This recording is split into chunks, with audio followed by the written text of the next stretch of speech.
सच्चिदानन्दविग्रहः अनादिरादिर्गोविन्दः सर्वकारणकारणम् चिन्तामणिप्रकरसद्मसुकल्पवृक्षलक्षावृतेषु सुरभीरभिपालयन्तम् लक्ष्मी सहस्रशतसम्भ्रमसेव्यमानम् गोविन्दमादिपुरुषं तमहं भजामि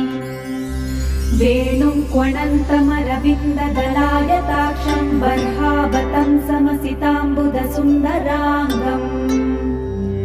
कन्दर्पकोटिकमनीयविशेषशोभम्